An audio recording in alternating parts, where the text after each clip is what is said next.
লাস্টে যে ওদের ৩টা মক টেস্ট হয়েছিল সেগুলাও খুবই স্ট্যান্ডার্ড কোয়েশ্চেন ছিল।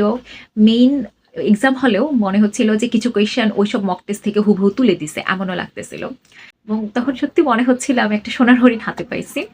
মানে ওদের আর্কাইভ আমার এত বেশি ভালো লাগতো, আমি কোয়েশ্চেন সলভ করাটা আমার কাছে একটা নেশার মতো হয়ে যাচ্ছিল।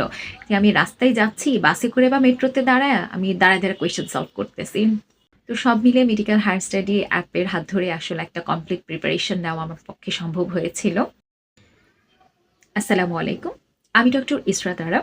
2017-18 সেশন ঢাকা মেডিকেল কলেজ থেকে এমবিবিএস কমপ্লিট করেছি এবং আলহামদুলিল্লাহ এই বছর জানুয়ারিতে এফসিপিএস পার্ট 1 পরীক্ষা পাশ করেছি পেডিয়াট্রিক্সে।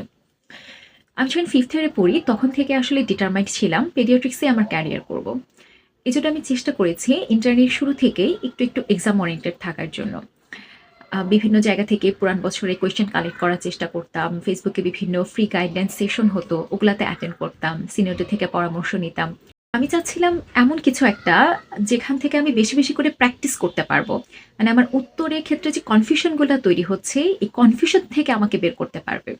এবং ঠিক তখনই আমি মেডিকেল হায়ার স্টাডি অ্যাপ সম্পর্কে জানতে পারি এবং তখন সত্যি মনে হচ্ছিল আমি একটা সোনার হরিণ হাতে পাইছি।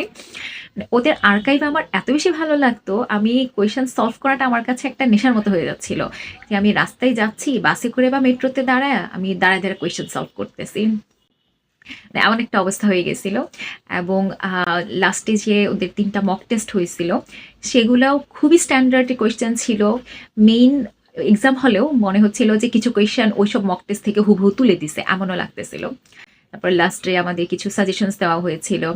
তারপরে বিভিন্ন সময়ে যে পিডিএফগুলো দেওয়া হতো খুবই হেল্পফুল ছিল। তো সব মিলে মেডিকেল হায়ার স্টাডি অ্যাপের হাত ধরে আসলে একটা কমপ্লিট প্রিপারেশন নেওয়া আমার পক্ষে সম্ভব হয়েছিল। আশা করছি মেডিকেল হায়ার স্টাডি গ্রুপটা আরও অনেক বেশি এনরিচড হোক, তাদের আরও সাফল্য কামনা করছি এবং তাদের হাত ধরে আমার মতো এমন আরও অনেকের সাফল্য গাথা আসুক এই কামনায়। ধন্যবাদ সবাইকে।